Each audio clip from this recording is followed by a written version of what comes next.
नमस्कार दोस्तों, आप सभी का आपके YouTube channel youth star online classes में स्वागत है। जैसा कि आप सभी जानते हैं कि आज रात 8 बजे आरआरबी एनटीपीसी ने अपने ऑफिशियल वेबसाइट पे जो आंसर की है वो अपलोड कर दिया है। और जो लोग पहले बोलते थे कि मैंने 100 क्वेश्चन में 90 किया है, 95 किया है, 98 किया है, आंसर की आने के बाद सबकी हालत ख़राब है। यानी जो 90-95 बताते थे वो 60 भी पार नहीं कर पाए हैं। तो घबराने की कोई बात नहीं, इस बार जो कट ऑफ है वो पिछली बार की अपेक्षा कम जाएगी। ठीक है, तो चलिए जान जाते हैं कि इस बार की कट ऑफ कितनी जाएगी। तो इस वीडियो को शुरू करने से पहले मैं आपको कुछ बातें बताना चाहता हूं कि इस बार जो टोटल अटेंडेंस हुआ है, ठीक, वो गया है 50 से 55%। यानी 50 से 55% ही छात्र एग्ज़ाम में बैठे हैं। ठीक है, ये जो अटेंडेंस है इसकी वजह से भी आपका कट ऑफ जो कम जाएगा, उसका मुख्य जो वजह है वो यही है कि अटेंडेंस सिर्फ 50 से 55% ही गया है। दूसरा जो कारण है कट ऑफ कम जाने का वो है कोविड-19। ठीक, कोविड-19 की वजह से बहुत से छात्र जो कहीं जॉब करते थे या फिर जो कहीं दूर दराज इलाकों में रहते थे वो एग्ज़ाम के सेंटर तक नहीं पहुंच पाए। ठीक है, उनका एग्ज़ाम छूट गया। इस वजह से भी आपका जो कट ऑफ है उस पर बहुत ज़्यादा इफेक्ट पड़ेगा। तीसरा जो इफेक्ट पड़ेगा वो एग्ज़ाम के लेवल पे, कि एग्ज़ाम का लेवल आपका कैसा था। ठीक है, और जो अगली बार की अपेक्षा इस बार जो कट ऑफ कब जाएंगी उसकी मुख्य वजह यह है कि पिछली बार जो सीट थी उसकी अपेक्षा में इस बार जो सीट है वो लगभग 2 गुनी सीट है। ठीक, ये भी बहुत ज़्यादा मैटर रखता है कट ऑफ कम जाने में। चलिए शुरू करते हैं इस वीडियो को। तो पहले आप जान जाइए कि कितने बच्चे, ठीक है, कितने बच्चे अपीयर हुए हैं आरआरबी एनटीपीसी के एग्ज़ाम में। तो अगर हम लोग बात करें फर्स्ट फेज़ की, तो फर्स्ट फेज़ जो हुआ था 8 दिसंबर से 13 जनवरी तक, इसमें कुल 23 लाख बच्चों को बुलाया गया था, जिसमें से एग्ज़ाम सेंटर पे सिर्फ लगभग 12 लाख बच्चे ही पहुंच पाए। ठीक, यानी पूरे सीट के 50% ही बच्चे एग्ज़ाम देने पहुँच पाए। दूसरा जो सेकेंड फेज़ था, सेकेंड फेज़ आपका था 16 जनवरी से 30 जनवरी तक, जिसमें 27 लाख बच्चे बुलाए गए थे, लेकिन इसमें भी वही 12 से 13 लाख बच्चे ही पहुंच पाए थे। तीसरा फेज़ की बात करें तो तीसरे फेज़ जो हुआ था वो हुआ था 31 जनवरी से 12 फरवरी तक, जिसमें 28 लाख बच्चों को बुलाया गया था। चौथे फेज़ की बात करें तो चौथे फेज़ जो था वो 15 फरवरी से 3 मार्च तक हुआ, जिसमें 15 लाख बच्चे बुलाए गए थे। पाँचवा फेज़ हुआ था 4 मार्च से 27 मार्च तक, जिसमें 19 लाख बच्चे को बुलाया गया था। छठा जो फेज़ हुआ था, छठवां फेज़ हुआ था 1 अप्रैल से 8 अप्रैल तक, जिसमें 6 लाख बच्चों को बुलाया गया था। और जो सातवां फेज़ हुआ था, सातवां फेज़ 23 जुलाई, 24 जुलाई, 26 जुलाई और 31 जुलाई को हुआ था, जिसमें लगभग में 3 लाख बच्चों को बुलाया गया था, यानी 2.78 लाख बच्चों को। इस तरह कुल जो बच्चे बुलाए गए थे वो थे 1,27 लाख बच्चों को बुलाया गया था, लेकिन एग्ज़ाम दिए हैं सिर्फ 60 लाख बच्चे ही, यानी 50% बच्चों ने ही सिर्फ एग्ज़ाम अटेंड किया है। तो चलिए अब देख लेते हैं इसके बारे में कि जो क्वालिफाइंग मार्क्स है वो परसेंटेज में आरआरबी एनटीपीसी ने कितना बताया था। तो आरआरबी एनटीपीसी ने यूआर और ईडब्ल्यूएस कैटेगरी के लिए 40% मार्क्स निर्धारित किया है, यानी 40% मार्क्स अगर आपका रहता है तभी आप कट ऑफ के जो कट ऑफ निर्धारित होगी उसमें आप आ सकते हैं। ओबीसी एससी के लिए 30% मार्क्स और एसटी कैटेगरी के लिए 25% मार्क लाना अनिवार्य था। अगर आगे बात करें कि इस वर्ष आपका जो एक्सपेक्टेड कट ऑफ है वो 2021 में कितना जाने वाला है, तो देख लेते हैं। जनरल कैटेगरी की अगर हम लोग बात करें तो अगर आपका 64 से 70 मार्क्स आ रहा है, ठीक है, नॉर्मलाइज होने के बाद, रॉ मार्क नहीं, अगर आपका जो रॉ मार्क है उसमें नॉर्मलाइजेशन के बाद अगर 64 से 70 अंक आपके बन रहे हैं तो आप जनरल कैटेगरी कहीं से भी हों आप क्वालिफाई हो जाएंगे। अगर बात करें ओबीसी की तो ओबीसी के लिए 61 से 65 मार्क्स।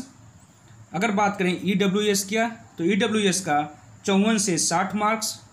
अगर बात करें एससी कैटेगरी की तो एससी कैटेगरी में 51 से 55 मार्क्स। और बात करें अगर एसटी कैटेगरी की तो एसटी के लिए 44 से 50 मार्क्स। अगर हम लोग बात करें इसी पे रॉ मार्क्स की तो अगर जनरल में आपकी एक्यूरेसी अगर 100% है और अगर आपने 55 प्लस क्वेश्चन किया है, 55 प्लस क्वेश्चन अगर आपके सही हैं तो आप जनरल के लिए क्वालिफाई हैं। इसी तरह बात करें अगर ओबीसी के लिए, तो ओबीसी के लिए भी अगर आपने 53 क्वेश्चन प्लस किए हैं, यानी 53 प्लस क्वेश्चन किए हैं, और एक्यूरेसी ध्यान रखिएगा, एक्यूरेसी 100% अगर आपकी है तो आप ओबीसी कैटेगरी क्वालिफाई हैं 53 पे ही। नेक्स्ट ईडब्ल्यूएस की अगर बात करें तो ईडब्ल्यूएस के लिए 54 से 60 मार्क्स, यानी अगर आपके 45 प्लस क्वेश्चन सही हैं तो आप ईडब्ल्यूएस कैटेगरी क्वालिफाई कर जाएंगे। अगर बात करें एससी कैटेगरी की, तो एससी कैटेगरी में अगर आपके 42 प्लस हैं तो आप एससी कैटेगरी क्वालिफाई कर जाएंगे, किसी भी रीजन में हो। किसी भी रीजन में अगर आपके 42 प्लस बन रहे हैं 100% एक्यूरेसी के साथ तो आप एससी कैटेगरी क्वालिफाई।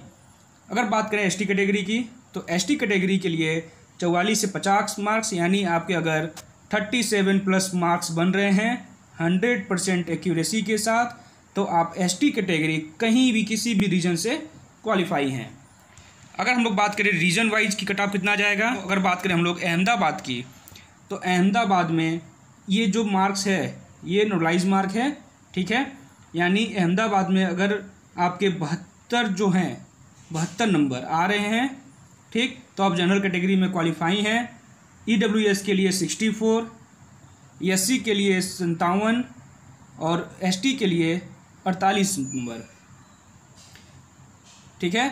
इस तरह बात करें अगर अजमेर की, तो अजमेर में जनरल के लिए 77 नंबर, ओबीसी के लिए 70 नंबर, एससी के लिए 62 नंबर और एसटी के लिए 59 नंबर।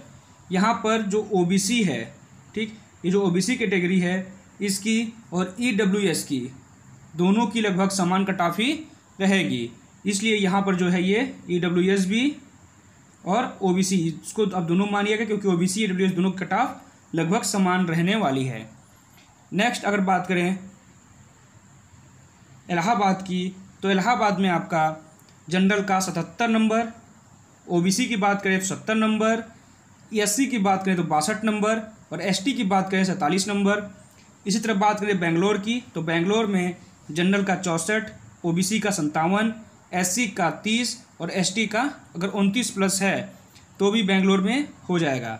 भोपाल की बात करें तो भोपाल में 72 नंबर जनरल, ओबीसी का 66, एससी का 58 और एसटी का 51। इसी तरह बात करें अगर भुवनेश्वर की, तो भुवनेश्वर में जनरल का 71, ओबीसी का 65, एससी का 53 और एसटी का 48। बात करें बिलासपुर की, तो बिलासपुर में जनरल का 68, ओबीसी का 60, एससी का 51 और एसटी का 50। बात करें चंडीगढ़ की, चंडीगढ़ में जनरल का 82, ओबीसी का 71, एससी का 71 और एसटी का 46। चेन्नई की बात करें, चेन्नई में जनरल का 72, ओबीसी का 69, एससी का 57 और एसटी का 46। इसी तरह आगे बात करें अगर हम लोग गोरखपुर की, तो गोरखपुर में जनरल का 77, ओबीसी का 69, एससी का 56, एसटी का 47। बात करें गुवाहाटी की, तो गुवाहाटी में जनरल का 66, ओबीसी का 57, एससी का 52 और एसटी का 52। जम्मू की बात करें तो जनरल का 68, ओबीसी का 50, एससी का 52 और एसटी का 38। कोलकाता की बात करें जनरल का 79, ओबीसी का 71, एससी का 67, एसटी का 52। इसी तरह बात करें अगर मालदा की, तो मालदा में जनरल का 61, ओबीसी का 48, एससी का 43, एसटी का 31। आगे बात करें मुंबई की, तो मुंबई में जनरल का 77, ओबीसी का 70, एससी का 63 और एसटी का 54। ये रहा कट ऑफ इस बार का, इससे +5 या -5, ठीक, यानी 5 नंबर अधिक और 5 नंबर कम भी कट ऑफ में हो सकता है जो ऑफिशियल कट ऑफ आएगा, ठीक है। तो अगर आपका +5 या -5 आ रहा है तो भी घबराने की ज़रूरत नहीं है। आप अपनी सेकेंड जो CBT 2 होगी उसकी तैयारी में लग जाइए। CBT 2 जो ये आंसर की आई है इससे लगभग 20 से 30 दिन के अंदर में आपका रिजल्ट आ जाएगा, और रिजल्ट के जब भी रिजल्ट आएगा उसके 15 दिन के बाद, ठीक, आपका CBT 2 स्टार्ट कर दिया जाएगा अगर सब कुछ नॉर्मल रहा तो। यानी अभी भी आपके पास टोटल 45 दिन का टाइम है, ठीक, 45 दिन अभी से अगर आप टारगेट बना के चलें 45 दिन का, तो आप CBT 2 आराम से क्वालिफाई कर सकते हैं। ठीक है दोस्तों, अगर आपको ये वीडियो अच्छा लगा हो तो इसे सब्सक्राइब ज़रूर कीजिएगा और इस वीडियो को लाइक और शेयर ज़रूर कीजिएगा। धन्यवाद।